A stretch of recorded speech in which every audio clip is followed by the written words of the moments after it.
Hello అండి, నేను అరుణానందగిరి. ఇక చిట్టి పక్షుల రాక ప్రారంభమైంది. ఇక ఇప్పుడే నైవేద్యం తినే పిట్టచ్చి కూడా తినిపోయింది. బ్లాక్ పిట్టలు చూడండి, నిన్న మొన్నటి కంటే కొంచెం తక్కువనే వచ్చినాయి. నిన్న మొన్న అయితే చాలా ఫ్లవర్స్ వచ్చినాయి. పక్షులు భలే ఉరుకుతున్నాయి. ఇక ఇదైతే రామచిలుక, అది చూడండి రామచిలుక. పొద్దున్నే పక్షులు ఎంత బాగా ఉరుకుతాయో.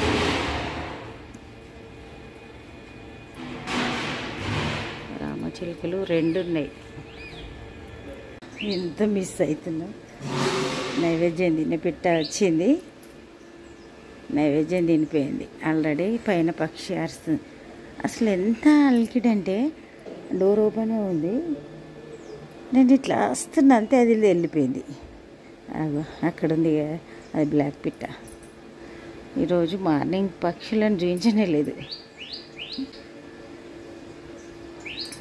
లంకాయాం శంకరీదేవి కామాక్షి కంచికపూరి ప్రద్యుమ్నే శృంఖలాదేవి చాముండే క్రోంచపట్టనే అల్లంపూరి జోగుడ్యాయం గిరిజాదేవి మాణిక్యే దక్షవాటిక హరిక్షేత్రే కామరూపే ప్రయాగే మాధవేశ్వరి జ్వాలాయం వైష్ణవీదేవి గయా మంగళ గౌరిక వారాణస్యం విశాలాక్ష్మి రేతు సరస్వతి మంగళ మాంగళ్యే శివే సర్వార్ధ సాధికే శరణ్యే త్ర్యంబకే గౌరీ నారాయణీ నమస్కృత నారాయణీ నమస్కృత. పూర్ణమైంది, బయటకు వెళ్దాం. హలో అండి, నేను అరుణానందగిరి. ఇక మరి మన రొటీన్ స్టార్ట్ చేద్దాం. 2 వచ్చినాయి చూడండి నైవేద్యం తినే పిట్టలు. భలే సంతోషం. వాటి సౌండ్ రాగానే మనం వస్తే ఆల్రెడీ తింటే చెట్టు మీదకి ఎక్కుతాయి. అవి చూడండి, ఇవేమో చిట్టి పిట్ట ఉంది, ఇంకోటి నైవేద్యం తినే పిట్టలు 2 వచ్చినాయి. పైకి చెట్టు పైకి వెళ్ళినాయి. సరే, ఇక బ్రేక్ఫాస్ట్ చేస్తున్నాం. ఈరోజు మన బ్రేక్ఫాస్ట్ పోహా చేద్దాం రండి. మరి మంచిగా ఫ్రై అయినట్టు లెక్క. ఇక ఇప్పుడు పసుపు వేసుకుందాం, తర్వాత కరివేపాకు వేసుకుందాం.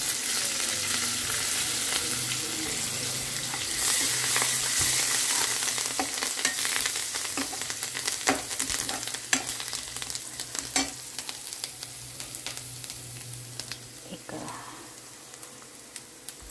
ఉప్పు వేద్దాం. ఇప్పుడు కడిగి పెట్టిన అటుకులను వేసేద్దాం. అయితే మనం షిరిడి అటు సైడ్ వెళ్తే వాళ్ళు ఇంకా పోహనే ఇదే చేస్తూ ఉంటారు. మనం ఎక్కడైనా బయట డాబాల దగ్గర లేకుంటే బ్రేక్ఫాస్ట్ చేయడానికి ఆగుతాం కదా,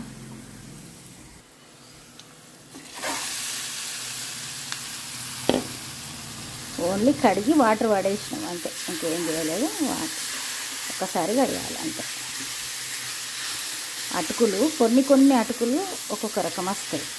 అంటే వడ్లతో తయారు చేస్తారు కాబట్టి పాత వడ్లు అయితే పొడిగా తొందరగా పొడిగా అవుతాయి. కొన్నేమో కొత్త వడ్లతో తయారు చేస్తే ముద్దలాగా అవుతాయి. ఇక అది ఒక్కటి చేంజ్ ఉంటుంది అంతే.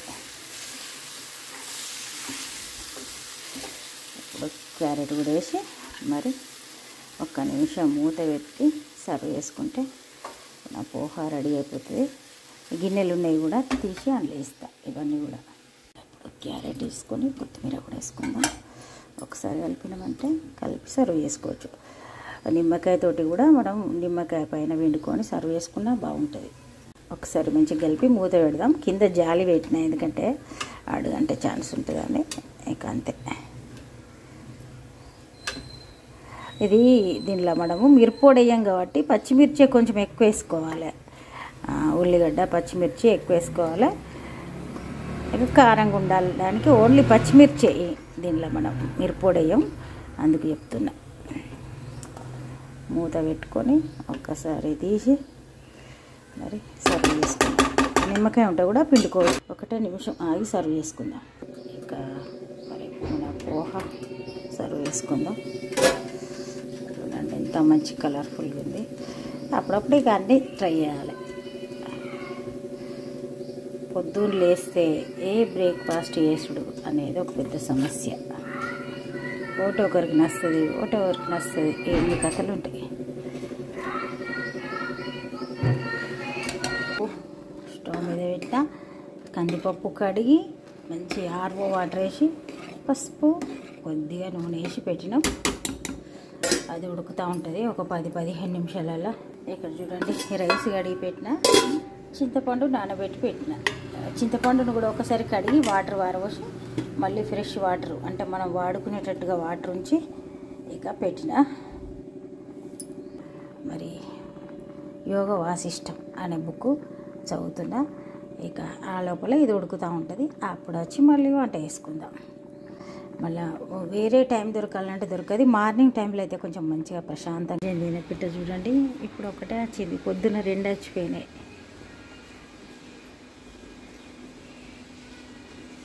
ఎంత ఇష్టంగా తింటాయో బెల్లపన్నం. ఇక నిన్ననైతే ఇక ఈ పక్షులు వచ్చి చూసుకుంటూ వెళ్ళిపోతున్నాయనే బెల్లపన్నం తయారు చేసిన. అవి వేరే చిరుధాన్యాలు తినాయి, ఓన్లీ బెల్లపన్నం తింటాయి. ఎప్పుడు వచ్చినా 2 వస్తాయి. మరి ఇప్పుడు ఒకటే ఉంది కదా, ఇంకోటి కొద్ది క్షణాలలో వస్తుందేమో. కంపల్సరీ 2 వస్తాయి. ఏం విచిత్రమో ఏమో. అయితే ఫస్ట్ టైము దసరా నవరాత్రులల్లో ఇట్లా మార్నింగ్ 8 లోపలనే పూజ అయిన తర్వాత అక్కడ నైవేద్యం పెట్టంగానే రోజు వచ్చి తిన్నాయి. అప్పటి నుంచి ఇంకా వాటి పేరు నైవేద్యం తినే పిట్టలు. అట్లా అయింది. అవి వేరే చిరుధాన్యాలు కానీ ఏది ఉన్నది తినాయి, ఓన్లీ బెల్లపన్నం తింటాయి.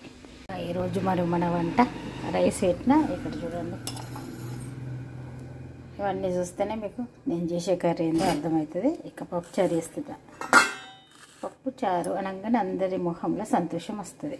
ఎండాకాలం ఏ కూరలు తినాలన్నా తినాలనిపించదు. అందుకని పప్పుచారు వేస్తున్నా. సూపర్ ఉంటుంది. ఇంకా చేసేద్దాం మరి. ఇక వెజిటేబుల్స్ అన్నీ వేసుకొని చేసుకుంటాం కాబట్టి బాగుంటుంది. మళ్ళీ దీనికి కాంబినేషన్గా పప్పు కూడా ఉంటుంది. ఇప్పుడైతే గిన్నె పెట్టిన, ఇక ఆయిల్ వేసేద్దాం. స్టీల్ గిన్నెలో తొందరగా హీట్ అవుతుంది. వెల్లుల్లిపాయలు వేద్దాం. ఇక వెల్లుల్లిపాయలు ఎన్ని వేస్తున్నాం. ఇలా జీలకర్ర వేయాలంటే వేసుకోవచ్చు, లేకుంటే లాస్ట్కు మళ్ళీ పోపు వేస్తాం కదా అప్పుడైనా వేసుకోవచ్చు, మీ ఇష్టం. 2 టైమ్స్ వేయాలంటే 2 టైమ్స్ కూడా వేసుకోవచ్చు. పచ్చిమిర్చి, ఉల్లిగడ్డ,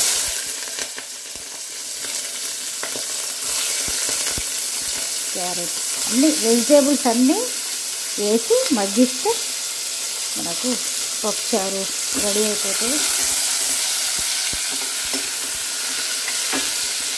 కొద్దిగా జీలకర్ర వేసుకున్నాం కదా. పప్పు ఆల్రెడీ మార్నింగ్ నేను బ్రేక్ఫాస్ట్ కాగానే పప్పు ఉడకబెట్టిన. చూడండి ఎంత బాగా ఉడికిపోయింది. ఇప్పుడు మిగతా వేసేద్దాం. మునక్కాడలు, బెండకాయ ముక్కలు, వంకాయలు అయితే నీళ్ళల్లో వేసి ఉంచాలి కంపల్సరీ, లేకుంటే నల్లగా అవుతాయి. ఈ గిన్నెలో వెజిటేబుల్సే సగం అయ్యేటట్టున్నాయి. తర్వాత టమాటాలు కట్ చేయాలి.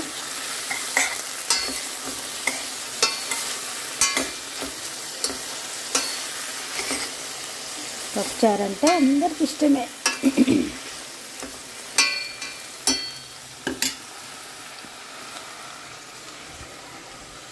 కొత్తిమీర, మెంతి, పుదీనా ఉంది. ఇలా కొద్దిగా పుదీనా, ఆల్రెడీ కరివేపాకు వేసిన ఇంతకుముందే, కొమ్మలాగా వేస్తా.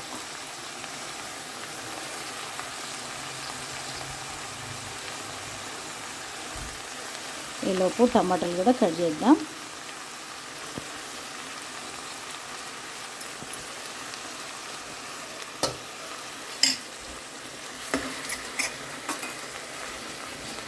చూడండి, కరివేపాకు కొమ్మలాగా వేసిన, ఇంకా 2 కొమ్మలు వేసిన.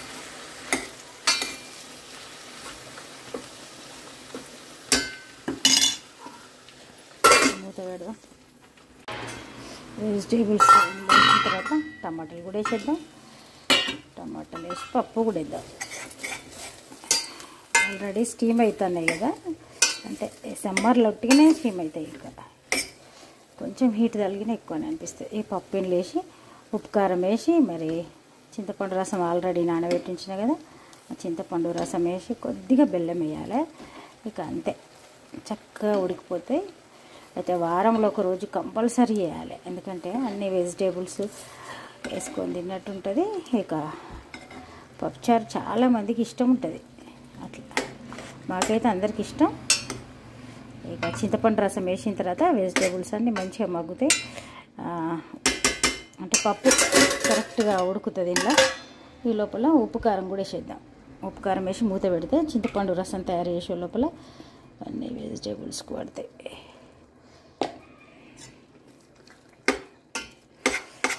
పెద్ద గిన్నె పెట్టుకుంటే ఇంకా మంచిగా ఉంటుంది. నాకు ఇంత క్వాంటిటీ సరిపోతుంది అన్నట్టుగా నేను ఇది పెట్టిన. ఇంకా మీకు పెద్దది కావాలంటే పెద్దది పెట్టుకుంటే ఇంకా బాగుంటుంది. చింతపండు రసం నానింది ఆల్రెడీ. చేద్దాం. చింతపండు రసం చేసి చూడండి పప్పు చారుల మరి చింతపండు రసం వేసినాం. ఇక ఇక్కడ పప్పుల కారము ఉప్పు కూడా వేసినా మరి పోపు వేద్దాం. అది సరిపోతుంది కానీ ఇక ఇది విషయం. మరి మసిలిన తర్వాత మరి కొంచెం బెల్లం వేసి పోపు వేసుకుంటామంటే పప్పుచారు రెడీ అయిపోతుంది. సల్ల కూడా వేస్తా ఈరోజు. సల్ల వేద్దాం. మరి బెల్లం వేసేద్దాం. కొంచెం బాగా మరీ పులుపు రాకుండా ఉండడానికి వేసుడే అంతే బెల్లం.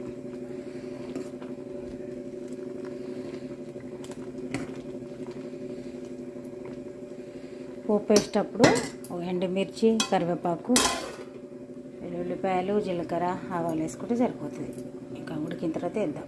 పప్పుచారులో పోపు వేసుకుందాం. సమ్మర్లో వంట చేసుడంటే అబ్బాయి ఎంత పెద్ద శిక్షణ.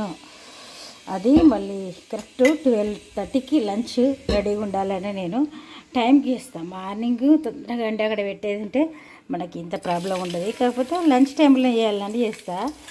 ఇక అట్లా అయ్యేసరికి మనకు విపరీతమైన ఎండ వేడిమి అబ్బా ఎంత చెమటలే చెమటలు.